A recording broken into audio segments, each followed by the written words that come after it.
역전의 용사들 시작합니다. 네, 여러분 안녕하세요. 대한민국 최고의 방송 스픽스, 또 최고의 프로그램 역전의 용사들 시간이 돌아왔습니다. 우! 네, 오늘도 오두방정으로 한번 시작을 해봤는데요. 오늘 또 정말 제가 모시고 싶었던 역전의 용사들 우리 패널분들을 소개해드리겠습니다. 문대림 더불어민주당 의원님, 그리고 김갑수 문화평론가님, 최재형 목사님, 이상호 고발뉴스 대표님, 어서 오십시오. 안녕하세요. 반갑습니다. 네, 하루 제가 종일 온라인에 떠 있는 노영희 변호사. 아우 죄송해라. 4시간 어딘가에 떠 있는. 네, 좀 민망하군요. 자, 민대림 의원님, 문대림 의원님 죄송합니다. 네. 본인 PR 좀 해보세요. 힘들게. 바쁘게 지내고 있고요. 오늘 이제 저희가 4번의 토론회가 있었어요. 네. 다 참석했다는 거. 세상. 그래서 이제 윤석열을 좀 잊자. 너무 대우해주지 말자. 사법부가 알아서 처리할 것이다. 우리는 이제 흙탕물 작전에 빨려들지 말고 내일을 얘기하자. 네. 뭐 이런 얘기들 나눴고요. 열심히 준비하고 있습니다. 네, 제주시 갑 지역구 여러분들. 제주시 평화의 섬 제주시 갑지역구의 문대림 국회의원입니다. 반갑습니다. 네, 그렇죠. 또 뒤늦게나마 알아들으셔서. 제가 좀 약간 형광등기가 있습니다. 예. 네, 근데 조금 지난번에 나오셨을 때 조금 말리셨어요. 얼마 안 됐는데. 네, 예. 진짜 이 극한 직업이네요, 국회의원이. 특히 22대가 극한 직업을 맡고 있다고 맞습니다. 합니다. 네. 정말 일들을 많이 하셔서 그러는 건데 또 그만큼 성과가 있으니까 우리가 조금만 더. 아니, 제일 보람 있을 시기죠. 네. 이런 역할, 이렇게 역사적인 역할을 하는 시기가 또 있나요? 맞습니다. 되게 정말 역사의 한 페이지를 이분들이 다 장식하는 거라 좋고요. 우리 뭐 근황 토크 조금만 해볼까요? 그래도 들어가는 김에 김갑수 선생님 오늘은 안 오셨죠? 아니 염려들을 많이 하는데 네. 아침 저녁으로 이제 기분들이 요즘 다르잖아요. 그러니까 이 극우들이 날뛰니까. 근데 사실 극우의 준동이라는 건 사실 예정된 과정이었다는 걸 한번 염두에 둬야 돼요. 이게 그렇죠. 오늘 여러 군데서 밝히고 있지만 이 극우 행동의 모태에 대통령실이 있다는 사실, 그건 무서운 조직력과 자금력이거든요. 그러니까 그걸 염두에 두고 너무 겁먹지는 말았으면 좋겠다. 네, 알겠습니다. 또 최재형 목사님. 네, 저는 뭐 패싱하겠습니다. 왜요? 왜 그러세요? 뭐 좀 또 고발당하셨어요? 또? 근데 궁금한 게 있는데 고발 몇 건 당하셨어요? 한 30건 됐는데 30건이요? 와. 최근에 TV조선도 저를 또 고발했죠. 왜요? TV조선은 또 왜요? 자기들이 잘못해놓고. 그러니까 이제 제가 여주 법원에서 이제 그 조사를 받고 나오는데 굉장히 하루 종일 받아서 녹초가 됐을 거 아닙니까? 그런데 그렇죠. 우리 변호사 차에 딱 탑승을 하려고 하는데 카메라를 계속 라이트를 비치고 마이크를 대고 하기를 하지 말아라. 딱 이제 거절을 했거든요. 근데 너 계속 하고, 그리고 그 전에 뭔 일이 있었는가 하면 저 사는 미국의 기자들 2명, 3명을 보내서 한 달 동안 저를 음해하는 취재를 했어요. 제가 석사학위 나온 학교, 박사학위 나온 학교, 우리 집, 목회하던 교회까지 찾아가서 얼마나 비용이 많이 들었겠습니까? 그런 걸 내가 알고 나서 나한테 또 찾아오니까 내가 얼마나 짜증이 나겠습니까? 그렇죠. 그래서 하지 말아라 했는데 해서 제 스텝 수행원 하시는 분들이 경찰에 이제 연락을 해가지고 경찰이 출동을 했어요. 경찰이 보는 앞에서 내가 디스켓을 뺏었어. 뺏어가지고 파출소를 가가지고 거기에서 내가 한 2-3시간을 일장 연설을 하고 서울에서 굉장히 많이 내려왔습니다. 한 20명이 내려왔어요. 서울에서. 조선일보 변호사도 내려오고 뭐 편집부장도 내려오고 앉혀놓고 내가 따끔하게 얘기한 다음에 디스켓 돌려줬는데 그거를 가지고 이제 편집권, 취재권 어쩌고저쩌고 하면서 고발을 한 거죠. 경기 남부경찰청에서 연락이 왔더라고요. 고발 접수됐다. 야, 진짜 고난의 역사네. 우리 민변에서 좀 도움을 주나요? 전혀 안 줍니다. 예. 그러면 실례합니다만 변호사비는 어떻게 조달하세요? 뭐 그냥 서울에서 좀 지원이 되고 있고요. 또 개인적으로 하는 거는 또 제가 부담하고 있고요. 아니, 그러니까 최 목사님 유형의 분들을 위한 공익 변호인 단 같은 게 결성이 됐으면 좋겠어. 민변은 관심이 없어요. 그럼 거기다 민변도 후원도 좀 연락을 하고. 했는데 민변을 또 모르는 데도 아니고 민변에서 내 강연도 여러 번 하고 그럼에도 불구하고 이 정권과 맞짱 뜨는 거라서 그런지 부담이 가서 그런지 다들 사실 목사님 같은 경우 공익적인 제보에 속하시거든요. 이 경우에는 시민사회나 공적 구조로 해서 지원해 드려야 되는 사안이에요, 사실은. 근데 혼자 부담하고 계시는 거 몰랐네요. 이제 싸우는 거는 결국은 본인이에요. 본인 혼자 본인 혼자 싸우는 싸우는 거고. 거죠. 그런 거에 아니 처절한 저도 몇 번 현실입니다. 예. 겪어봤거든요. 네. 그 돈이 너무 깨져. 맞아요. 네. 그러니까 마음 괴롭고 몸 괴로운 것도 있는데 돈이 제일 괴로워. 많은 분들이 응원해주고 격려해주고 뭐 그런 거 있죠. 또 이제 여러 가지 또 정말 용기를 주시는 분들이 거의 대부분이죠. 그런데 실제로 또 이렇게 사법 리스크에서 감당해야 될 부분은 뭐 다 본인이 해야 되는 것뿐이 없습니다. 뭐 누가 해주지는 않아요. 할 수도 없고. 제가 할 말이 없습니다.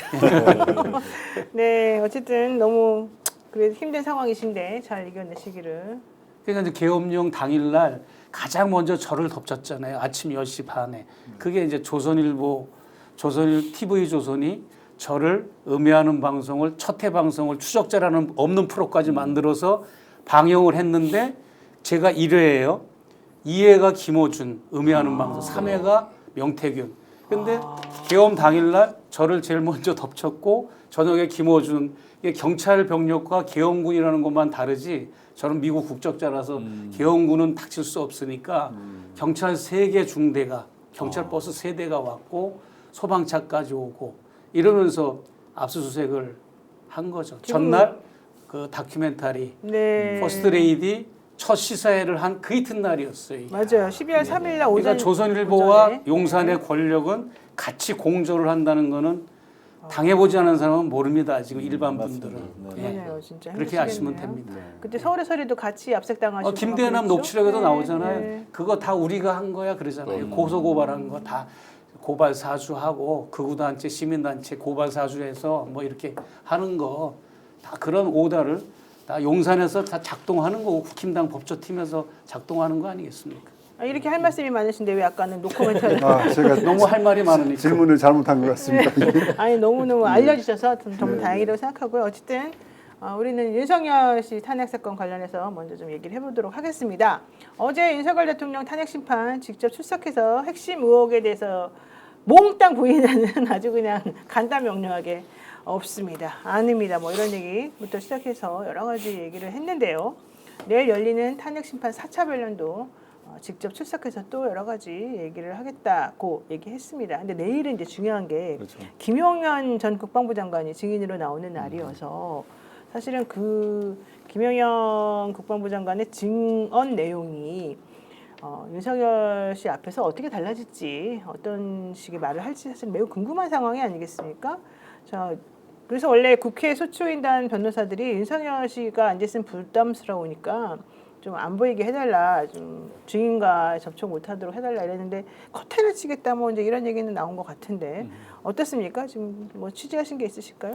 일단 내일이 헌재 아마 하이라이트가 되지 않을까 싶습니다. 네. 다른 뭐 장군들이야 일단 기존의 진술을 지속적으로 유지하고 있는 것이고 자신들한테 불리함에도 불구하고 진실에 가까운 하지만 윤석열에 의해서 부정당하고 있는 하지만 김용현 같은 경우에는 지금 진술이 오락가락한 가운데 과연 내일 어떤 식으로 정리될때가 포인트인데 중요한 것은 헌재에서 정확하게 지금 그 첫날 2가지 질문을 통해서 가장 이게 핫한 쟁점일 거라고 예고한 바 있거든요. 네. 이제 결국 포고령을 누가 작성했는가 그리고 국가 비상 입법 회의 관련해서 그 쪽지의 전달자 및 작성자에 대해서 사실 윤석열이 김용현을 가르치고 있기 때문에 김용현의 내일 아마 대질이 이루어질 가능성이 크죠. 2시 반이니까 뭐 윤석열은 어차피 지금 뭐 구치소에 들어가기를 싫어하는 자 아니겠습니까? 첫날도 1시간 일찍 왔다가 1시간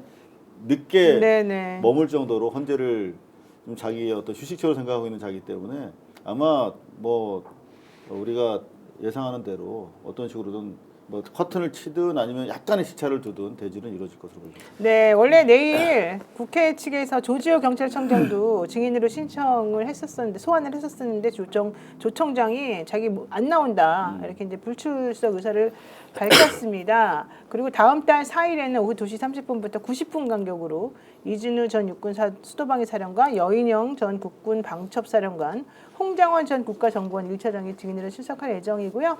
6일 오전 10시 30분에는 김현태 특전사 707 특수임무단장, 그리고 오후 2시에는 곽종군 전 육군 특수전사령관, 오후 3시 30분에는 박춘섭 대통령실 경제수석이 나옵니다.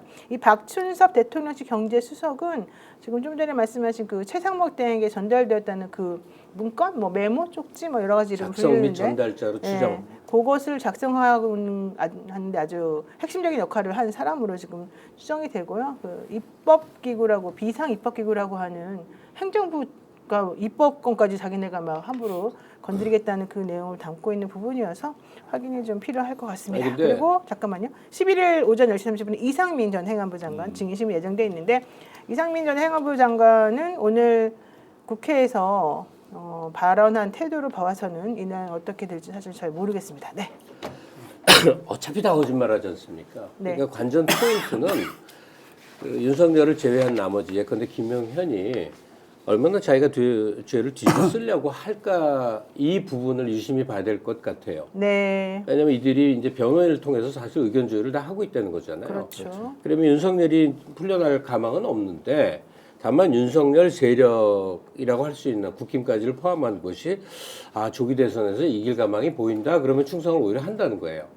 그러면 국힘 쪽의 인물이 대권을 잡은 다음에 형을 경감시켜준다든지 뭐라도 조치를 할 수 있는 가능성이 보인다. 그렇죠. 그러면 자기가 이제 뭐 대통령을 뒤집어 쓰는 모습을 보일 텐데, 도저히 안 되겠구나라는 판단을 한다면 뭐 사실대로 말하거나 자기는 모면하려는 태도를 취하거나 그거겠죠. 그러니까 증인들의 증언이라는 거는 이들이 지금 사태를 어떻게 보고 있는가를 판단하는 바로미터 같아요. 그런 또 의미가 있겠군요. 네.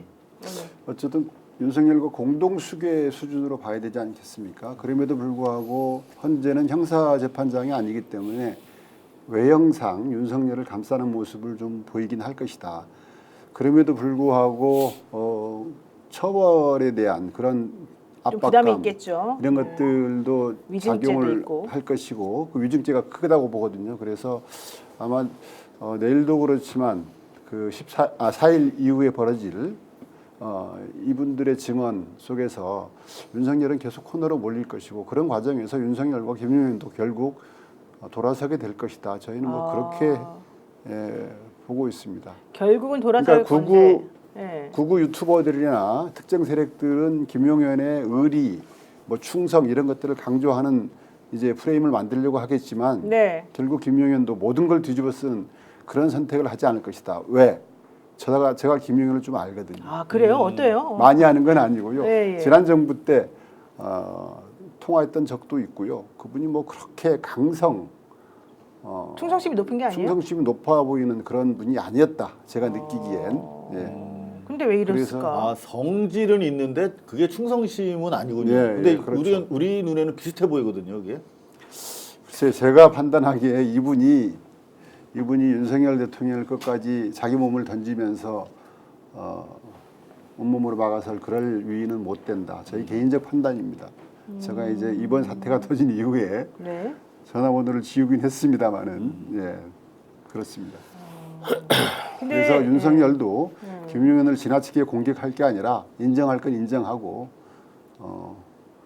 근데 법의 심판을 그 말씀이 맞는데, 김영현 씨는 처음에는 또 막 마치 윤석열 씨하고 조금 대척되는 진실을 말할 것처럼 보이더니 요즘 최근의 행보를 봐서는 또 바뀌었어요. 갑자기 또 윤석열 씨 말이 다 맞다 뭐 이런 식으로 나와요. 아까 이제 좀 선생님께서 이상하더만. 김갑수 선생님께서 말씀 주신 대로 네. 어쨌든 그 조기 대선 이후에 결과를 전방적으로 봐가지고 사면까지 기대하는 이런 상황이 전혀 없을 것이라고는 예측 못하는데 네. 사실 그것도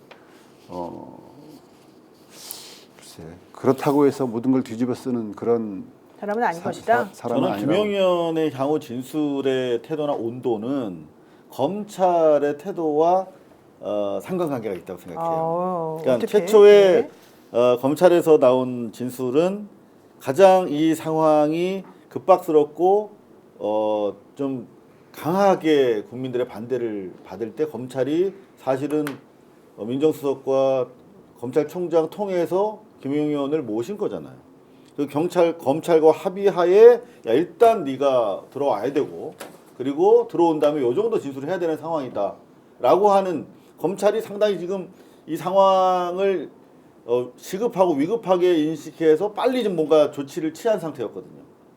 근데 지금 보니까 민주당도 그리고 여론도 점차 잦아들면서 아 요거 좀 지지율 공작도 좀 올라가고 뭐 이러면서 온도가 좀 떨어졌어.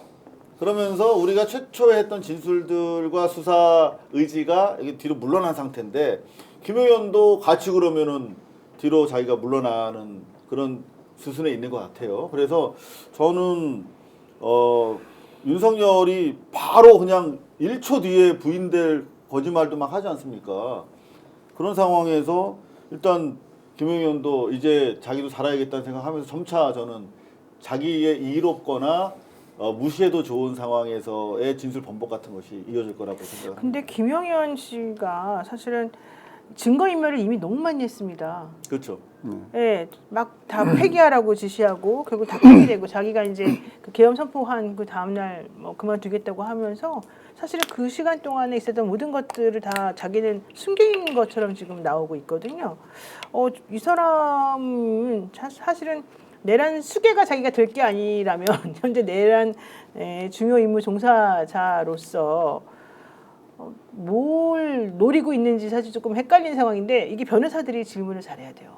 변호사들이 반대신문 이런 것들을 잘 해가지고 실제 유도신문을 상대방이 이제 할 수도 있겠지만은 모순되는 말들을 다 이렇게 잘 섞어서 질문을 다시 해서 그 사람이 정말로 거짓말 못하게 혹은 거짓말을 그 순간 했다면 딱 집어내가지고 이 사람이 꼼짝달싹 못하게 해줘야 되는데 과연 그렇게 순발력 있게 착착착착 해줄 것인가 이게 사실 관건인 것 같아요. 최 목사님 어떠세요?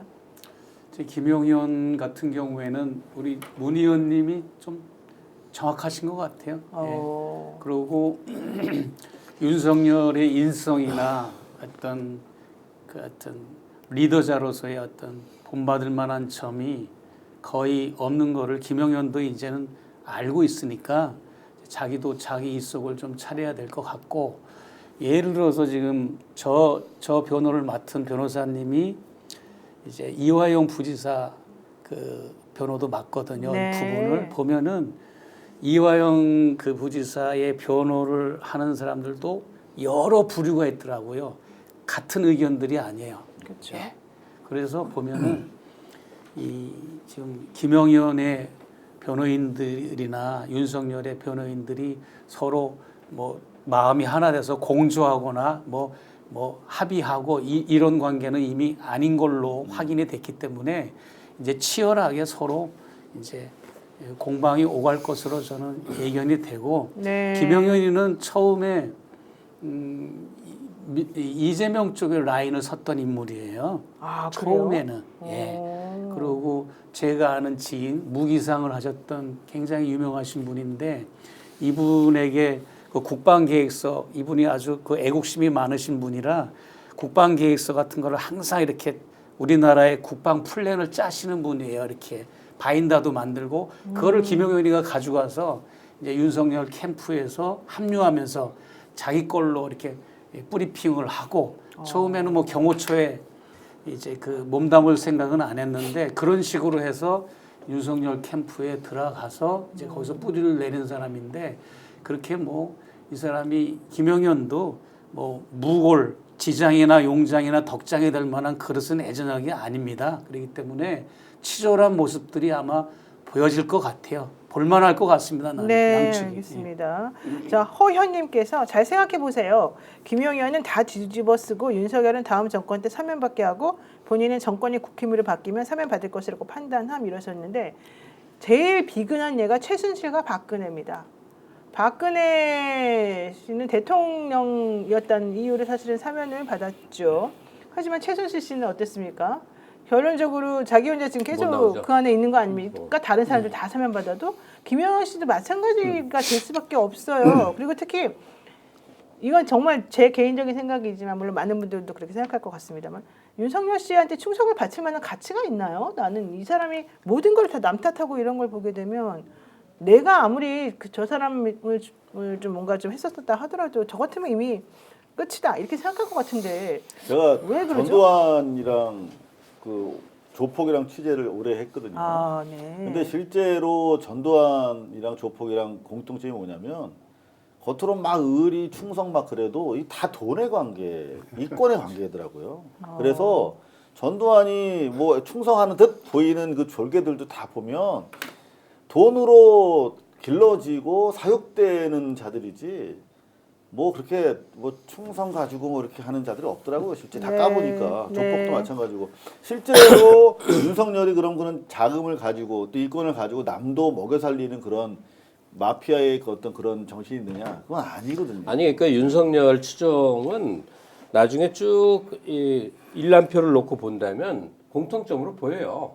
그러니까 어느 라인에서나 뒤처지거나 외곽에서 밀려나거나 개인적인 결함과 하자가 있는 사람들을 거의 다 골라냈어요. 그렇죠. 그러니까 이 사람들은 달리러 갈 데가 없으니까 윤에 의해서 발탁되고 윤에 의해서 자리를 보장받았으니까 네. 그냥 여기에 필사적일 수밖에 없는 거죠. 그건 의리라든지 충성심하고는 좀 관계가 없는 게 아닌가 싶어요. 하자 중에서 특히 비리나 뭐 형사적 처벌과 관련된 하자 있는 자들이 많이 주로 그런 재활용됐죠. 그러니까 이제 그렇게 했다 하더라도 이제부터는 앞날이 뻔한데 이제 정리를 해야죠. 자기가 뭐 끝까지 거기에 목매고 있으면 바보 아니냐 제 말은 이제 그 말인 것이고 지금 댓글에 최욱 씨하고 노영희 변호사님 무슨 열애설 이런 얘기하는데 다 장난입니다, 여러분. 여러분 정말 내가 제 입을 막으시기 바랍니다.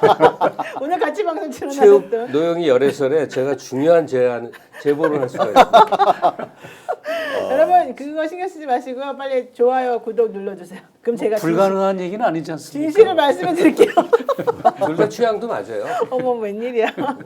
네, 자 중요한 거 에베네셀님 옥중에서 성경을 읽는다면 또 꼼수로 지지층을 결집하는 것 같습니다.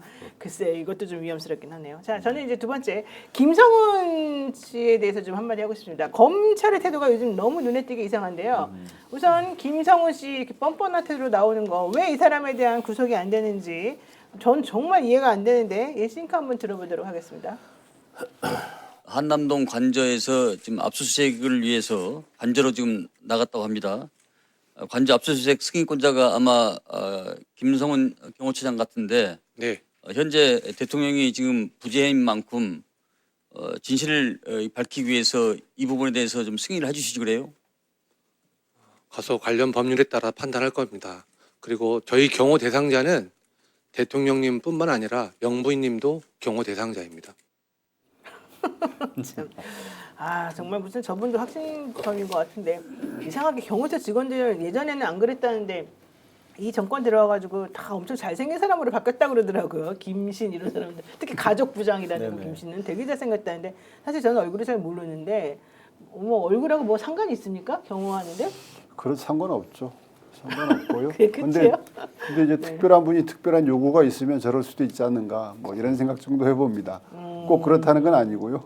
예. 근데 뭐 이거는 우리가 쉬쉬하고는 있지만 김건희 씨가 사실 취향입니까? 보통 취향? 사람은 아니잖아요. 네. 우리가 네. 지금 뭐 무게 있는 자리에서 말을 못해서 그렇지 팩트로 나와 있는 그녀의 어떤 그 남성 편력이라는 거는 사실 우리가 지저분하고 더럽고 본질적인 사안이 아니라서 얘기를 안 할 뿐이지 사실 그 자체도 크게 문제가 돼야 될 사안이거든요. 이게 나라를 대표하는 대통령의 배우자면. 근데 우리가 그걸 사실은 다 알고 있잖아요. 그거 보면 그 거쳐갔던 그 남성들의 인상착의와 뭐 신원, 뭐 신장 이런 스타일을 이미 알고 있는데 어떤 스타일을 좋아하는지 다 거기 지금 뭐 경호처 직원들에서 다시 재확인하는 거 아닙니까? 이제 이런 얘기도. 근데 그 얘기는 지금 타이밍이 아니고 타이밍이 아니니까. 네. 좀 일단락이 되면 아마 네. 엄청 나올 거고 저는 전 별다른 뭐 정보원도 없고 남들처럼 그냥 유튜브 보고 이것저것 견해를 얻는데 그래도 항상 귀를 쫑긋 세우게 되는 게 이제 최강욱 전 의원이 말을 하면 유심히 듣는데 이번에 좀 꼭 그럴까 하는 생각을 해요. 저 경호처 차장 저 사람이 어떻게 해서 경찰의 구속영장이 반려가 되고 기각됐느냐의 이유예요. 네. 그럼 최 의원의 설명대로 하자면 검찰이 여러 가지로 이제 몰려 있고 차기 정권에서 날아갈 위험도 있으니까 공수처도 바보 만들고 경찰도 바보 만들면서 결정적인 공헌을 다 세워서 검찰이 없으면 안 될 조직으로 만들기 위한 빌드업 과정이다. 이제 이렇게 설명을 해요. 그렇죠. 그러면 사실 문제 없는 거예요. 수사에서 네. 나올 건 나온다는 얘기죠. 그러면 좋겠는데 뭐 그렇지 않을 수도 있는 것이죠. 수사 과정을 정말 회방 놓는 검찰 내에 아직도 친윤 김건희 라인이 살아 있어서 작동할 수 있다고도 볼 수 있는 거 아니겠어요? 그게 확인이 안 되는 거지만. 그러니까 저 김성욱 내놓은 건 너무나 이상한 거예요. 근데 저는 오늘 저도 그 방송을 봤는데 최강욱 의원이 저는 뭐 상당히 분석력이 뛰어나신 분이라고 생각을 합니다만 저는 좀 달리 보는 시선도 필요하다라고 생각을 해요. 그래서 어제 스픽스 와가지고 얘기 한마디 했더니 난리가 났던데 뭐라고 저는 하셨나요? 지금 공수처 풀어주려고 하고 있다. 네? 풀어주려고 그렇죠. 하고 있다. 공수처를- 이게 난리가 났었어요, 사실. 아, 윤석열 씨를 풀어주려고 했다고 네. 하셔서 난리가 났었다. 그렇죠. 공수처에서 검찰로 넘기게 되면 검찰에서 풀어줄 시나리오를 말씀하셨죠. 그렇죠. 실제로 지금 법무부 명에 따라서 그 규칙을 보면 네. 검사가 자기 판단 하에 그냥 풀어줄 수 있도록 돼 있습니다. 지금 실제로 뭐 87조, 111조 그렇게 돼 있더라고요. 그리고 구속하는 건 법원에 엄정한 검증이 필요하지만 워낙 이제 불구속 수사와 무죄 추정 원칙이 중요하다 보니까 불구속으로 수사하는데 그러니까 이거 풀어주는 데는 제한이 없는 거야. 검사 마음대로 할 수 있어요. 근데 검사가 해서는 안 되는 짓도 해도 우리가 아무런 지금 탄핵 외에는 달리 그들을 압박할 방법이 없는데 지금 만약에 이거 풀어준다고 해서 우리가 할 수 있는 방법이 그러면 뭐 있어요? 대뜸 나올 수 있는 반론. 네, 말씀해 보세요. 검찰이 국민 여론에 남아 날까? 자, 그러면 가뜩이나 검찰이 안 자, 좋은데. 제가 질문할게요. 네. 듀얼백 무혐의한 거 그거 남아나야 되는 아니 그게 상황입니까? 그게 쌓여서 여기까지 자, 온 또 거거든요. 여쭤볼게요. 하면서 우리가 한번 생각해 보자고요. 이게 검찰이 국민을 무서워한다면 그 뭐 여론을 무서워한다면 할 수 있었을까 하는 것들. 자, 김성훈이를 그 영장 기각하는 게 그게 가당합니까? 이상하죠. 지금 아니, 김덕수 그러니까. 선생님한테 그러지 마세요. 아니. 어제 제이님이 어제 무섭다고 우신 분도 계셨어요. 이러잖아요. 근데 그거를 우리가 대비를 해야 된다는 것이죠. 네, 맞습니다. 그리고 실제로 지금 검찰이 자신들에 대해서 단 일이라도 수사를 했습니까? 경찰은 청장이랑 그 다 난리지 않았습니까?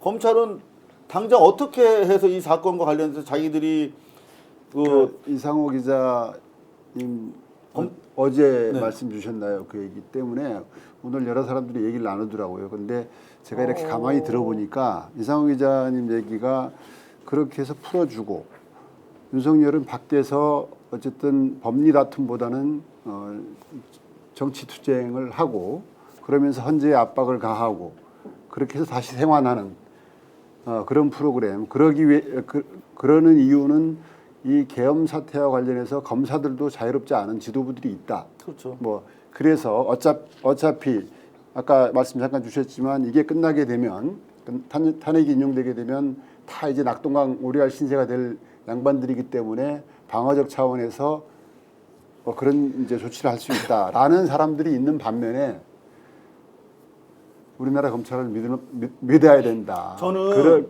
지난 문재인 정부의 가장 큰 실책이 검찰을 몰랐다는 거. 검찰을 알지도 못했다고 그랬어요. 다들. 김종 누구야? 그 간사하시던 분.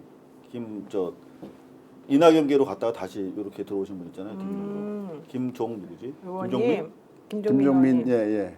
김종민 의원이 다스베이다 가서 그러더라고. 검찰 개혁 다 말아먹고 와가지고 우리가 검찰을 너무나 몰랐다고. 이상호 기자의 저는 검찰을 좀 안다고 생각해요. 아니 이상호 네. 기자의 예상이 가능할 수도 있다면 이런 그림은 가능해요. 뭐 저는 딴 데서 읽은 건데 지금 이 과정에서 벌어질 수 있는 우파들의 최대치의 꿈은 뭐냐면 만약에 윤석열을 풀어줬어. 그러니까 불구속 기소 상태에서 개판이 벌어져. 그러면 거의 밀란 수준의 진보 쪽에 이제 항변이 일어나요.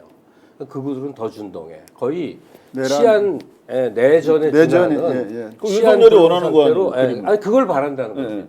그래서 나라가 쪼개진 다음에 거의 경찰이 거의 무력화되면서 부서지고 다치는 사람, 뽀개지는 사람 뭐 이렇게 되면 진짜 계엄은 아닌데 유사 계엄 상태를 불러들일 수밖에 없고 이러면 윤 내지는 기존 이 보수 세력에 의한 재집권 시나리오가 훨씬 가능해진다 이런 전망들은 하여간 제가 걱정하는 거는 제가 이해할 수 없는 거는 김성훈 씨, 또 이강우 본부장, 또 뭐 김신 가족부장 이 사람들이 지금 다 피의자이고 그렇죠. 게다가 이 사람들의 변호인이 윤석열 씨의 변호인하고 같다는 겁니다. 네, 배 변호사. 네, 이런 상황이라고 한다면 사실은 절대 그렇게 돌려보내주거나 풀어주거나 하면 사실은 안 돼요. 왜냐하면 그 변호사를 매개로 해서 김성훈 씨하고 사실 지금 공수처에서는 윤석열 씨 접견도 못하게 하고 있는데 변호인 위외에는 그래서 지금 김건희 씨하고도 이제 혹시 공범 관계일 수도 있으니까 어쨌든 접촉을 못하게 하고 있는데 오히려 이 사람들을 풀어줌으로 인해서 막 만나게 해주잖아요. 김성훈이가 지금 헌재에 계속 왔다 갔다 하면서 경호도 한다고 그 미명하에 지금 별별 일을 다 하는 거 아닙니까? 어제 그 병원에 가서도 4시간 이상을 자기가 지금 사실 단독으로 막 움직이면서 저는 이런 일을 사실은 이해할 수가 없고 상상도 할 수 없고 이게 가능한 일도 아니라고 저는 생각하는데 이거를 법무부 장관이나 이런 쪽에서 다 오케이를 했으니까 이게 또 이런 일이 벌어지고 있는 거거든요. 저는 그래서 사실은 검사들이 일부 검사들이 윤라인에서 아직도 지금 자기네들이 뭘 하고 있다고 거기까지 오케이 하지만 나머지 검사들이 이걸 그대로 수긍하고 수용하고 넘어가면 안 되는 건데 왜 이렇게 벌어진지 잘 검찰 모르겠다는 내부는 거예요. 지금 그 내부 게시판 있잖아요. 거기에 단 1도 지금 이 쿠데타 내란 이후에 자기들 성찰하는 글이 올라온 게 없어요. 오히려 더 공세적인 글들밖에 없습니다. 무슨 말이냐면 네. 이 검찰에는 성찰과 반성을 우리가 요구할 수 있는 집단이 아니에요. 더구나 서울중앙지검과 대검은. 자, 그런데 걔네가 김성훈 일당을 풀어줬어. 더구나 핸드폰도 안 가지고 오고 체포도 3번이나 거부한 자들이고 나아가서 지금 증거인멸 계속하고 있는 놈들인데 네. 걔들 풀어줄 수 있다고 우리가 생각을 못했잖아요. 근데 그러니까요. 대검찰청에서 그걸 딱 찍어서 사실 한 거 아닙니까? 추미애 장관이 이 사안에 대해서 되게 강조하시던데 그게 중요한 의미는 당장 이번에 계엄군이 중앙선관위 갔을 때 검찰이 올 것이다. 저는 그 대검 디지털 포렌식 센터에서 온다고 그렇게 나이브하게 순진하게 생각했었어요. 근데 그게 아니더라고. 이미 검찰 내에 선관위 수사팀이 있었잖아요. 그렇죠. 노태악 잡아들이려고 하던. 그러니까 거기서 그 고문해가지고 진술 일부 받아내면 그 오염된 진술이니까 그거 가지고 검찰이 세탁해가지고 제대로 된 이제 그 기소장 만들어가지고 치려고 했던 것이죠. 그렇다면 사전에 다 공유가 돼 있는 상태에서 김용 의원도 받아들이고 했을 텐데 얘네들은 자기들에 대해서 1도 지금 터치 안 한 상태. 그리고 여태까지 가장 중요한 포인트가 그 국무위원들이지 않습니까? 네, 공무원들. 국무위원들에 대해서 집단 지금 무혐의하려고 계속 가는 거지 불기소. 않습니까? 예. 뭐 김건희도 안 했고 명태균도 안 한 상태에서 단 하나도 자기들은 지금 터치한 게 없어요 스스로에 대해서. 아니 게다가 어제 각자도생님이 또 이런 얘기도 하시는데요. 12월 3일 개헌부터 사람들이 멍해요 죽겠습니다. 자영업하고 있는데 손님도 없는데 일도 손에 안 잡히고 TV에서는 헛소리 또 하고 또 한소리 또 하고 윤석열은 거짓말만 하고 어제 병원에서 김건희 만났다는 소리까지 나옵니다. 막 이런 얘기까지 지금 나오는데 어쨌든 공수처는 완전히 바보 만들고 있고 구치소장은 윤석열 씨가 탄핵 심판정에 참석한 이후에 안 돌아오고 병원 갈 걸 미리 알았다는 건데 그럼에도 불구하고 공수처 사람들은 그것도 모르고 혼자 6명이 가가지고서 우르르 기다리다가 돌아왔다고 허탕치다고 이런 얘기 나오죠. 또 오늘 압수수색 갔던데 다 지금 다 허탕치고 돌아왔죠. 공수처 사람들. 어제 경찰도 또 아직 안가 압수수색 갔다가 또 다 허탕치고 돌아왔죠. 이게 다 경호처 사람들 다 풀어줘서 그런 건데 여기에 대해서 지금 왜 아무런 얘기가 없고 아무런 책임도 안 지고 있는지 정말 저는 좀 이해할 수가 없는 상황이다. 아까 오면서 네. 뉴스 들었는데 경찰이 이제 재청구한대요. 그러니까 비화폰 통화 기록 삭제에 네. 관한 부분 그리고 총기 사용 검토에 관한 부분 이런 부분들이 영장의 내용에 빠져 있다. 빠져 있기 때문에 그런 내용을 보강해서 신청하면 아이고 진짜 어이가 영장을 없는 게. 청구하게 할 것이다. 이게 이제 검찰발 언론에 나와 있는 이제 그 말인데 하루 이틀이 정말 시간이 중요해요. 그러니까, 그동안에 예, 증거인멸 다 하고 자기네 난리 칠 텐데 저보고 이 불안 조성하지 말고 딴 얘기하라 그러는데 이런 얘기가 매우 중요한 얘기다. 네, 얘기 좀 하세요, 우리 목사님. 예, 아까 말씀하신 것처럼 네. 증거인멸, 네. 증거인멸은 정말 굉장히 이건 중요한 부분인데 계속 이렇게 지금 기회를 주고 있고 지금 사실 저도 이 디올백 사건을 통해서도 경호처를 압수수색해야 되고 문고리 3인방, 4인방 김건희 씨의 그 행정관들을 압수수색하고 이건 계속 주장해 왔거든요.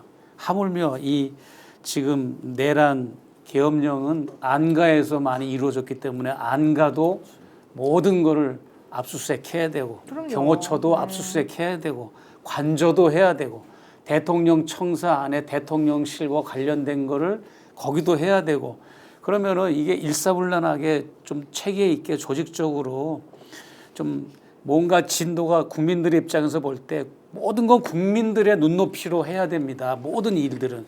근데 국민들은 전혀 갈피를 못 잡고 어떻게 돌아가는지도 모르고 아무리 매의 눈으로 이 지금 언론을 주시해도 돌아가는 걸 모르겠다는 겁니다. 도대체 아까 뭐 우리 저 경호차장 풀어준 것을 비롯해 가지고 모든 게 그러다 보니까 지금 사각지대에 빠져 있는 인물이 김건희 씨예요.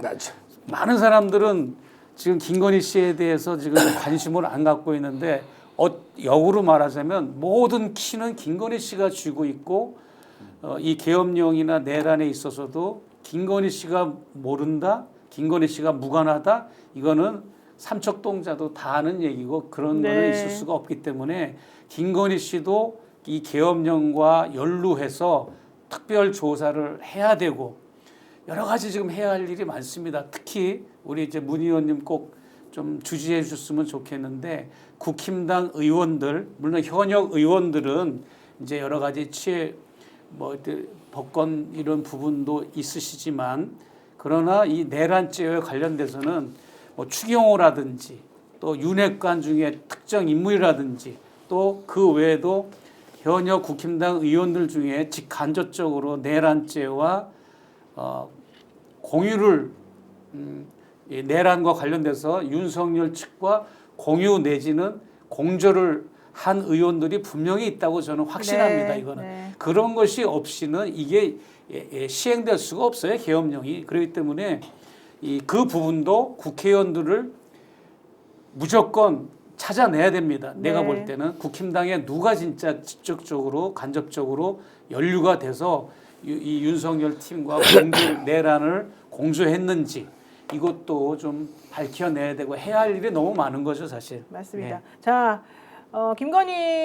그래서 김건희 특검을 빨리 재발의해서 넘기는 게 좋은데 이제는 국민의힘 의원들이 김건희 씨 그 특검에 대해서 반대를 못하도록 그 김건희에만 집중한 그런 특검을 좀 발의해서 먼저 좀 묘안을 좀 짜서 전략적으로 좀 진행하는 게 맞지 않나 이 생각이 좀 들고요. 두 번째 얘기하겠습니다. 내란 국조특위 오늘 1차 청문회가 있었습니다. 오늘 정말 답답하고 짜증난 게 이상민 행안부 장관, 전 행안부 장관 증언 거부합니다. 하루 종일 그 얘기만 하고 있던데요. 그리고 김성훈 경호처 차장 출석해서 아주 별별 얘기를 다 하고 있습니다. 한번 또 들어보도록 하겠습니다. 김건희 씨에게도 비합본을 지급한 적 있죠? 확인해 드릴 수 없습니다. 본인한테 불리한 건 확인하지 못한다 그러고 그렇게 해서 이 자리가 그런 자리 아닙니다. 맞습니다. 예. 대통령이 배우자한테 비합본을 지급해야 될 내용이 있나요? 비합본 모델의 정확한 내용까지 본인에게 제보를 받았습니다. S20 5G 모델 비합본 한 대를 김건희 씨에게 지급했다라는 거고요. 대통령 내외를 포함해서 총리 장관 비합본 전화번호 목록까지 장관들에게 경호처가 지급했다라는 겁니다. 맞습니까? 아닙니까? 확인해 드릴 수 없습니다. 그리고 이런 세세한 사항까지 제가 알 수도 없는 영역입니다. 알 수가 없다니요. 본인이 경호차장이고 그전에 기획실장이어서 이 내용을 모른다고 하면 됩니까? 저 사람은 정말 뭘 믿고 저러는지 정말 도대체 이해할 수가 없는데 원래 그 영부인 혹은 대통령 부인이라고 해도 비합본 지급 안 되는 거죠? 지급이 안 되고요. 특정 직급, 특정 임무 수행자에게 지급되고 제가 청와대 근무를 해봐서 아는데 일반 핸드폰인 경우에 이제 보안 앱을 깔거든요. 네. 촬영도 안 되고 녹음도 녹취도 안 되는 깔아야만 출근을 할 수 있습니다. 그렇죠. 그렇게 처리하고 이제 비화폰인 경우에는 특정 임무 수행자들에게만 특정 직급 인사들에게만 지급되는 건데 김건희가 비화폰을 썼다라는 것은 윤석열과 이제 가족 공동체를 넘어서 권력 공동체였다는 그렇죠. 걸 이제 얘기하는 아니 거죠. 게다가 지금 뭐 아주 중요한 인물들에 대한 핸드폰 번호를 다 알려주고서 수시로 통화하게끔 지금 해놨다는 건데요. 비화폰을 사용하게 되면 그 증거 같은 것도 잘 안 남고 우리들이 확인도 하기가 어려운데 누가 대통령인지 진짜 모른다 그 말이 사실이라는 거밖에 안 되고 있습니다. 그러니까 이제 김성훈 저 사람의 롤이 뭘까 생각을 해보는데 네. 저도 아까 최재형 목사께서 얘기하신 그 계엄 준비 과정 전체에서 김건희가 몰랐겠느냐 알았을 것만 같은데 문제는 계엄 실패 후에 특히나 윤석열이 체포된 후에 이 전체 상황 관리를 도대체 누가 하겠냐 하는 거예요. 아무리 봐도 김건희일 것 같거든요. 뭐 상식적으로 봐도 마누라가 제일 다급한 사람이지. 그랬을 때 손발이 돼줄 사람들. 그러니까 김건희가 연락해야 될 대상은 뭐 가령 청와대 이제 행정관들, 자기 라인 사람들, 국회의원 중에 늘 통해 오던 사람들, 그 다음에 극우 단체에 이제 늘 연락 주고 받던 사람들. 근데 이쪽들하고 기민하게 필요한 일들을 해줄 손발이 필요할 텐데 아무리 봐도 이 김성훈이라는 사람이 그런 역할에 딱 적합한 것 같고 저 네. 바깥에서는 또 뭐 강기정이라든지 이런 사람들이 움직였을 것 같고 어쨌든 비화폰이 필요할 수밖에 없겠어요. 김건희 입장에서는. 자, 김상훈 씨 얘기 열받으시라고 한 번 더 해볼까요? 한번 들어봅시다. 대통령 생일잔치 동원된 경호관 군인 경찰에 대해서 증인은 친구에게 생일 축하 안 해주냐라고 이야기했습니다. 이런 말 하신 적 있죠? 예, 지금도 이렇게 생각합니까? 예, 지금도 친구 대통령에게 생일잔치 해주는 게 당연하다고 생각하십니까? 당연하다고 생각합니다. 창설 60주년 환갑입니다. 저희가 연예 기획사를 동원하거나 다른 외부 초청 인사를 할 수 있는 예산이 안 돼서 경호처 직원뿐만 아니라 네. 경호 부대 함께 한 거고요. 창설 60주년 행사면은 그냥 창설 행사만 하면 되지 대통령 생일을 거기다 갖다 꼈는지. 게다가 간호장교들을 다 동원하고 뭐 여자 여경들도 불렀다. 네, 여경들을 그 안에 불러가지고 노래 시키고 지금 그랬다는 거 아닙니까? 있을 수가 있는 일이니까 정말 이해가 안 가는데요. 뭐 어떻게 된 겁니까 저 사람은? 근데 사실 지금 뭐 그 구속이 불발되면서 경호처 내부에 저런 이야기들이 더 나오고 있는데 사실은 경호처 내부 경호요원들은 어찌됐든 간에 정권이 바뀌더라도 경호처는 계속 굴러가야 되는데 저런 식으로 경호처가 완전히 기쁨조였고 날라리 팀이었다라고 지금 알려지는 부분들이 되게 불편한 건 사실인 것 같아요. 근데 저희가 이런 것도 계속 다소 선정적일지 몰라도 밝혀야 된다라고 생각은 하는데 더 중요한 포인트는 지금 경호처가 하고 있는 일이 뭔가 방금 우리가 이야기했던 부분에 대해서 조금만 더 들여다봐야 되지 않을까. 지금 경호처가 그 드러나는 양태는 뭔가 이렇게 비밀을 이렇게 감추는 그런 다양한 활동들을 하고 있지 않습니까? 당장 아까 비화폰 대단히 중요한데 비화폰 서버 삭제하라고 지시했다는 그렇죠. 것도 김성훈에 의해서 확인이 됐고 CCTV에 대해서도 지금 대단히 중요하지 않습니까? 저 그렇죠. 예. 안가가. 근데 안가 CCTV 가장 관저 시급한 거죠. 자료 계속 지금 수사를 방해하고 있는 컨트롤 타워가 경호처지 않습니까? 근데 경호처는 결국은 윤석열은 김건희였다라고 하면 지금 경호처는 사실상 김건희의 남자들로서 김건희 보위를 하고 있다라고밖에 볼 수가 없는데 결국 그 경호처가 일관되게 하고 있는 일들을 결과론적으로 살펴보면 뭐냐면 경찰 수사를 방해함으로써 경찰이 무기력하게 보이도록 하고 그리고 공수처 수사 업무를 방해해서 공수처가 아주 그냥 수사에 자격이 없는 자들, 수사권도 없으면서 수사도 못해. 실제로 저 어제 국군 서울지구 병원 갔다 그랬을 때, 그 우리 저 전 대표께서 몇 시에 도착할 것 같냐고 그러더라고요. 그래서 9시 한 10분쯤 도착할 거라고 그랬어요. 저희 방송에서 그렇게 말씀드렸거든요. 네. 9시 11분에 도착해서 왜?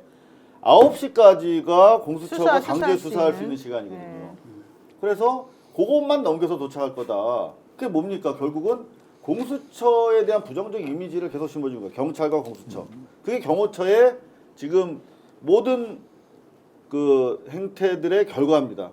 결국은 그거 하라고 검찰이 풀어준 거거든요. 경호처 차장과 이 3인방을. 네. 그럼으로써 검찰이 빨리 넘겨받아서 뭔가 하려고 하는.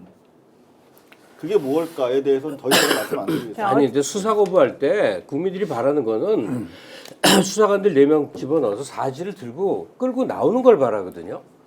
왜 그렇게 조심하고 왜 그렇게 쩔쩔매고 못할까? 네. 속 터지게 하는 거죠. 자, 근데 어제 이제 그 국군병원에 윤석열 씨가 탄핵 심판 끝난 다음에 가서 한 4시간 정도 있다가 왔다는 거잖아요. 근데 이거를 제이컴퍼니라고 하는 유튜브가 알아요, 그 사람. 네. 따라갔어요. 그래가지고 자기네들이 보기엔 아무래도 병원 간다 그러고 페이크 쓴 것 같다. 영상도 있다. 지금 이렇게 얘기를 하고 있거든요.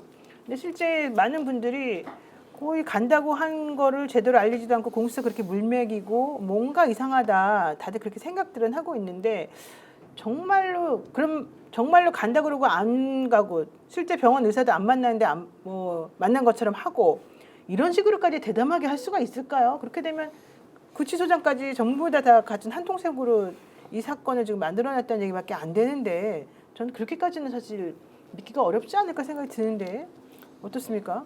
병원은 간 것으로 보여요. 네. 그리고 제이컴퍼니라고 하는 데서도 네. 최초에 이제 SBS보다 1시간 정도 빨리 보도를 한 것인데 국군 서울지구병원에 간 것으로 보인다라고 했고 그 이후에는 아직 뭐 밝혀진 바가 없습니다. 아 정말 무슨 나라가 무슨 대통령이라는 사람이 이런지 물론 아직 직무 저는 요새 좀 이제 궁금해지는 게 있는데요. 네. 건진법사 목사님 잘 알지 않습니까? 이번 지방 정치인에게 돈을 받아서 그것 때문에 영장이 신청됐다가 풀려났죠. 불구속 수사됐지 않습니까? 근데 밖에서 듣기에는 건진법사 역할이 매우 크다. 특히 이제 김건희에 대해서. 네. 예. 근데 이제 그리고 그 매우 크고 상당히 여러 가지 안 좋은 일들을 해왔다. 그래서 건진을 잡게 되면 많은 일들이 밝혀질 것이다. 이런 얘기들이 돌았었거든요. 그런데 이제 검찰에서 딱 잡아들인다고 하니까 검찰이 드디어 윤석열과 손절하는구나. 아니면 그 작은 건 하나로 완전히 그냥 공고리 시멘트 쳐버리려는구나. 둘 중에 하나다라고 생각을 했거든요. 근데 이제 풀어주더라고요. 풀어줬는데 왜 풀어줬을까에 대한 부분. 그리고 두 번째는 초대 비서실장이 지금 중국 안 들어갔지 않습니까? 김대기 실장. 그러니까 이제 김대기, 건진, 김건희 이 세 사람이 여러 가지 일들을 했다라는 설들이 있거든요. 네. 취재를 했던 분들도 있고 아직 뭐 밝혀지지는 않았지만 그래서 앞으로 건진에 대한 부분도 예의주시해야 된다. 그렇군요. 지금 문 의원님이 말씀하셔서 제가 오늘 최초로 네. 제가 밝히면 네. 김대기 비서실장이 윤 대통령이 일본 간 그날 일본을 방문한 날이 있잖아요. 몇 년도인지 그날 원래 비서실장은 정상이 각국에 이렇게 만나러 갈 때는 출국을 같이 안 하고 청와대나 대통령실을 지키잖아요. 그런데 일본으로 대통령이 출국한 그날 건진법사가 관여하는 어느 국책사업 사무실에 김대기 실장이 직접 와서 회의를 주재했다는 대통령실 내부가 아닌 제3의 장소, 거긴 제가 어딘지 압니다. 서울 중구에 있는 무슨 동인데 거기까지 와서 주재할 정도로 김대기 실장하고 건진법사가 컨택이 돼 있었다라고 하는 제보를 오래전에 받았어요. 그거를 취재하다가 김대남 녹취록 사건이 발생한 거예요. 그걸 취재하다가 내가 이렇게 취재하는 취재원이 이렇게 일식집을 갔는데 네. 거기 있는 몇 사람이 그 대통령실에 국무회의 석상에 갔다 왔다는 거야. 그래서 왜 갔습니까? 그랬더니 인수위원회에서 봉사한 사람들, 인수위원 말고 봉사한 사람들과 보수 유튜버들을 초청해가지고 윤석열이가 주재하는 국무회의 석상에서 기념사진도 찍어주고 점심도 사주고 기념품도 줬다. 이런 얘기를 내가 그대로 찍어서 내가 이명수 기자와 MBC 측에 넘겨서 그걸 누가 맡았느냐라고 이제 이 기자가 알아보니까 그래 김대남이가 그걸 담당한 거라서 김대남이랑 이명수 기자가 김대남을 집중적으로 녹취를 해서 이제 한 거거든요. 예, 그러니까 여기서 어쨌든 김건희에게 막강한 영향력을 행사하는 건진, 네. 그가 추진하는 국책 사업에 함께 회의 장소에 있었던 김대기, 네, 여기까지는 어쨌든 뭐 이제 취재들이 이루어졌던 부분 아닙니까? 네, 예. 근데 사실 이제 그러니까 돈 냄새를 맡는 거예요. 네. 이제 이 그러니까 건진법사는 이권. 예, 이권이라고. 그런데 예, 그거는 안 됐어요. 그러니까 뭐라고 표현을 해야 되나? 그게 이제 실행이 안 됐다는 실행이 안 됐어요. 다른 외국의 업체가 되고 선택이 되고 그 이제 건진이 좀 입김을 놓던 데는 이제 안 됐거든요. 그러면서 그건 무산됐어요. 그런 것처럼 건진은 돈 냄새를 이제 맡으면서 이제 여기저기 이제 자기 그 권력을 이용해 가지고 이렇게 이제 관여를 해왔는데 네. 그러다 보니까 초창기에는 대기업에 건진 경계령을 내리기도 했잖아요. 근데 경계령을 내릴 게 아니라 그때 체포를 했어야 그렇죠. 사실은 올바른 건데 그냥 네. 방치한 거죠. 네, 어쨌든 오늘 윤석열 정부의 비상계엄 선포를 통한 내란 혐의 진상규명 국정조사 특별위원회 이른바 국조특위가 국회에서 열렸습니다. 첫 청문회였는데요. 사실 윤석열 대통령, 김용현 이런 사람들 전부 다 증인으로 인정이 됐었었는데 안 나왔죠. 국조특위는 그래서 거수 표결을 거쳐가지고 이 사람 뭐 윤석열 씨를 비롯해서 7명에 대해서 동행명령장을 지금 발부를 한 상태인데요. 오늘 나왔던 홍장원 전 국가정보원 1차장의 증언을 들어보면 실제 윤석열 씨와의 대질 이런 것들이 꼭 필요해 보인다. 저는 그 생각을 했는데요. 일단 홍 차장 뭐라고 했는지 한번 들어보겠습니다. 풀 텍스트를 직설화법으로 원하신다면 그대로 말씀드리겠습니다. 전화를 받으니까 네. 비상계엄 발표하는 걸 확인했냐고 물으셨고 네. 그다음에 조금 좀 강한 어투라서 말씀드리기가 좀 어렵습니다만 하여튼 이번에 다 잡아들여서 싹 다 정리해라라고 말씀하셨습니다. 근데 그때 목적어가 없었습니다. 그래서 어느 누구를 그렇게 해야 되는지까지 잘 몰랐고 그렇다고 대통령께 누구를 체포하라는 말씀이십니까? 라고 여쭤보기도 뭐해서 잠깐 기다리고 있는데 대통령께서도 약간 말씀에 퍼지가 있었습니다. 그러더니 지금 주시겠다는 건지 아니면 향후에 주시겠다는 건지 말씀하지 않은 상태에서 국정원의 대공수사권을 줄 테니 이번에는 일단 방첩사를 적극 지원해라. 아마 방첩사에 자금이면 자금, 인원이면 인원 무조건 지원해라고 말씀하셨습니다. 사실 홍장원 차장만 제대로 말을 하고 나머지 증인들은 다 거짓말을 하고 증언은 거부한 상태여서 내란 사태 전 과정에서요 사람 같은 사람이 지금 홍장원 처음 나온 거예요. 맞아요. 예. 다 왜 저 모양들이냐 했는데 처음 이런 모습 보인 거예요. 결기 있는 모습. 근데 뭐 결기가 있는 모습은 좋은데 다른 사람들이 다 이렇게 제대로 말을 안 하고 다 증언을 거부하고 있고 거짓말하고 이게 그래서 사실은 많은 사람들이 이런 국조특위 와가지고 저런 식으로 맨날 행동하는데 너무 무력하다 이런 얘기도 좀 하더라고요. 특위가 이제 시작됐지 않습니까? 네. 앞으로 그 더 많은 이제 증언들이 나올 테고요. 더 많은 사실들이 밝혀질 것입니다. 이제 물론 이제 사법당국의 수사 절차를 통해서 국민들의 여러 가지 새로운 사실들을 알아내기도 하겠지만 네. 국회에서 진행되는 국조특위도 그 만만치 않은 이제 실력가들이 지금 포진되어 있습니다. 만만치 않은 정보력도 이미 갖고 있고 그래서 좀 기대하셔도 될 것이라고 저는 말씀드리고 싶습니다. 그렇군요. 이상호 기자 어떻습니까? 어, 표정은 안 좋아요, 저분은 지금.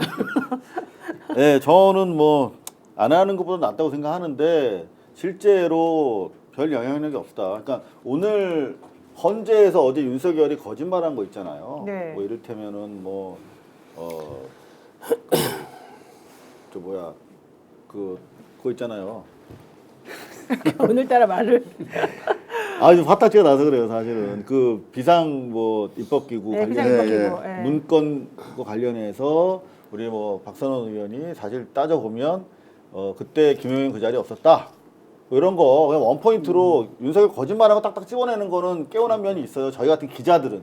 근데 일반 우리 시민들이 봤을 때는 저게 뭔 소린가 뭐 다 아는 것 같기도 어떻게 보면 다 모르는 얘기 같기도 하고 그냥 그런 건데 실제로 별 흥미가 없어요, 사실. 그러니까 저런 식으로 해서 물론 따박따박 우리 입장에서는 약자기 때문에 하나하나 팩트를 쌓아 올림으로 해서 이거를 추진하는 수밖에 없는데 그것보다는 어제도 말씀드렸습니다. 정치 투쟁을 좀 했으면 좋겠다라는 것이죠. 그럼 어떤 걸 했으면 좋겠냐? 당장 민주당이 할 수 있는 게 실력 행사가 뭐 있습니까? 학생이 공부하고 경찰이 도둑 잡는 것처럼 민주당은 표결로서 탄핵할 놈들 따박따박 하고 그 다음에 지속적으로 계속 입법 투쟁하고 의원 국회는 그렇게 해서 일하는 거 아닙니까? 근데 자꾸 뭐 이렇게 이야기는 하는데 뭐 평론가나 기자들이 해야 될 부분들의 업무들을 너무 오래 하고 있어. 한 달 정도는 되는데 지금 2달 넘어가면서는 이게 동력으로 확보가 안 되는 부분이거든요. 그래서 좀 아쉽다. 실제로 좀 많이 지친다 하는 주변 분들이 많으신 것 같아요. 근데 사실 지금 뭐 민주당 국회의원들이 하는 거 이상으로 국회의원들한테 더 뭘 요구할 수 있을까? 저는 사실 그 생각도 좀 피로감이 하거든요. 두 가지거든요. 네. 아까 이상호 기자님께서 주신 그런 피로감이 있어요. 확 해제 끼지 못하는 것에 대한 실망감, 피로감들이 있고요. 또 이제 윤석열이 어쨌든 저렇게 구속된 후에 또다시 계속 삶는 모습, 투쟁만 하는 모습을 보는 국민들도 이것도 또 피로감을 느끼거든요. 이제는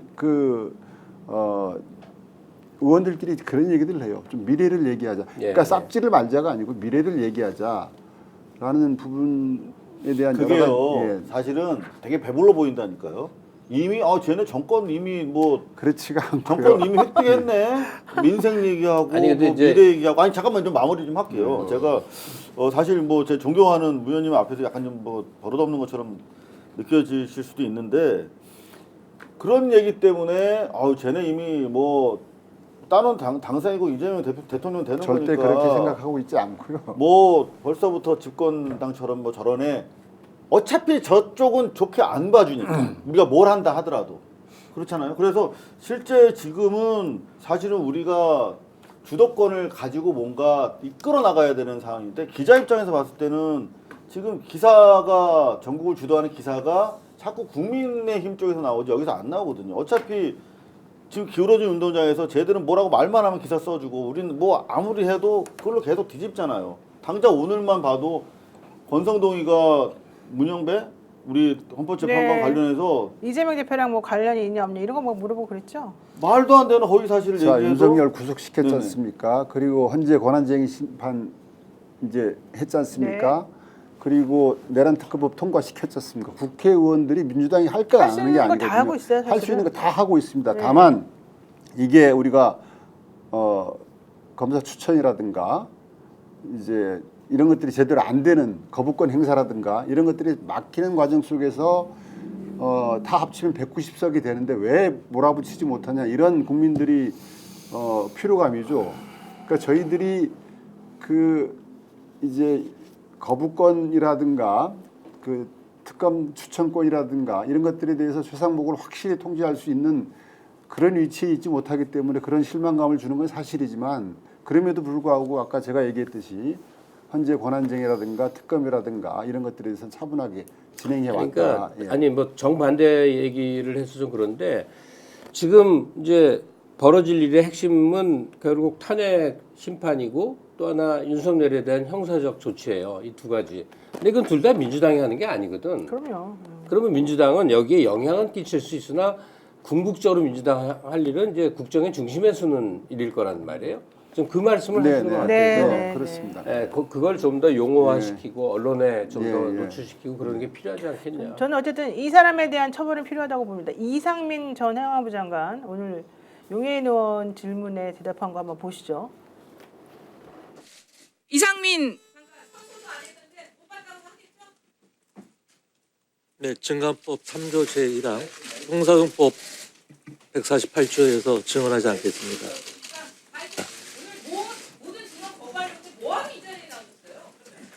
소환을 하셨기 때문에 나왔습니다. 넘버 3 안에 들걸요. 내란 과정에서. 제가 용해인 의원께 있는 줄 알았더니 백혜련 의원이 지금 얘기하시는 거에 대한 답인데 어쨌든 저걸 필두로 하고 계속해서 증언 거부하고 있습니다. 그럼 이런 상황이라고 한다면 할 수 있는 조치가 뭐가 있어요? 우리가 근데 사실 증언 거부는 자기가 법적 근거를 따져가지고 자기가 피의자니까 내가 안 하겠다 그러면 안 할 수밖에 없는 그런 상황이거든요. 참 이런 게 조금 답답하긴 하다 이런 생각이 조금 들긴 합니다. 저 양반이 이제 그 장관을 그만두면서 임기 내내 모든 일들이 아름다웠다라고 네, 그때 표현을 그랬죠. 했었죠. 네.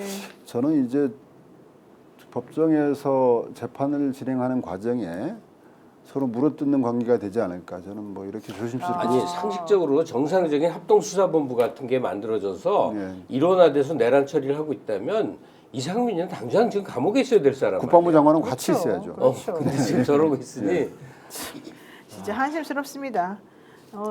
그럼에도 불구하고 제가 말씀드리고 싶은 거는 사실 민주당이 할 수 있는 건 지금 다 하고 있고 그렇게 해왔기 때문에 지금 여기까지 지금 와 있다. 이 말씀을 제가 꼭 드리고 싶고 이제 국민들은 좀 더 빨리 진척이 되고 뭔가 좀 정리가 되는 거 원하는데 그게 안 되니까 또 조금 사실 화가 나고 답답한 거는 확실하다. 이런 것 같습니다.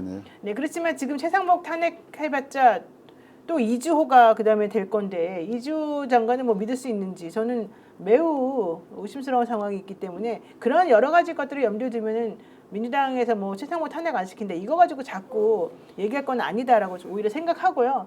헌재가 지금 잘해주고 있기 때문에 오히려 헌법재판소의 결과를 조금 차분히 지켜보는 게 필요할 것 같습니다. 근데 저는 오늘 헌법재판소 결과 나와도 윤석열이 안 받아들였을 경우에 강제할 수 있는 수단이 있겠는가에 대해서 걱정하는 편이거든요. 그러니까 제가 걱정이 많아서 기자 하나 봐요. 사실은 아주 평화로운 마음으로 그 진짜 이 희망적으로 보면 민주당이 정말 잘해왔다 지금까지라는 생각도 들어요. 하지만 지금 우리가 되돌이켜 생각해 봤을 때 민주당 내에서도 저처럼 생각하는 의원들이 제법 많이 계시거든요. 근데 그분들 만나면은 하는 말들이 민주당 내에 상당히 좀 보수적으로 수박이라고 일컬을 정도의 분들은 아니지만 대단히 이 상황에 대해서 여론도 의식하면서 심지어 우리가 제일 싫어하는 역풍이라는 얘기까지 하면서 조심스러운 분들이 제법 계시다 이런 얘기를 들어요. 네, 근데 거기까지 네. 좋은데 어차피 뭐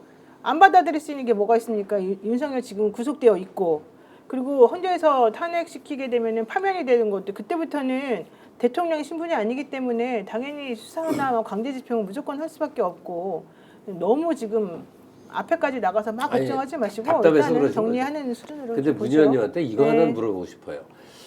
최상목은 아무리 봐도 내란 주임무 종사자 같아. 같이 공감으로 보이죠. 네. 심지어 모든 문건의 작성자 같이 보여. 네. 그러니까 이 사람은 필사적으로 모든 걸 막아야 되는 입장이에요. 네. 근데 이주호는 교활한 인간이긴 해도 아무리 봐도 여기 연관이 없어 보이거든. 내란 그러니까 계엄 준비 과정이나 어떤 과정에도 입장이 다르죠. 그렇다면 진짜 우리가 막 달라서 뭔가 선택을 해야 된다면 최상목을 날리는 것도 선택지 중에 하나일 수 있다는 얘기예요. 뭐 여러 얘기들이 나오고 있습니다. 아까 우리 이상호 기자님 말씀 중에 예를 들어서 조금 더 큰 정치 대역을 발휘해서 탄핵 연대를 좀 제대로 좀 관리해 왔으면 지금보다 상황이 좀 속 시원하게 풀렸지 않겠는가 이런 지적도 받습니다. 예, 겸허하게 이제 받아들이고 있고요. 더 긴장해서 하도록 하겠습니다. 얼굴 좀 푸십시오. 오늘 나오셔서 오늘 여기까지 하죠. 네, 역전의 용사들 오늘 정말 힘든 진행하기 너무 힘든 그런 날이었습니다. 하지만 다 국민 여러분들께서 우리 대한민국 잘 되라고 얘기하시는 그런 부분이라고 생각하고요. 우리 조금만 더 참고 한번 지켜봅시다. 지금 각자 자기의 자리에서 자기에게 주어진 역할을 제대로 하기만 하면 모든 것이 다 잘 해결될 거라고 생각합니다. 네, 오늘 역전의 용사들 여기서 마치겠습니다. 고맙습니다.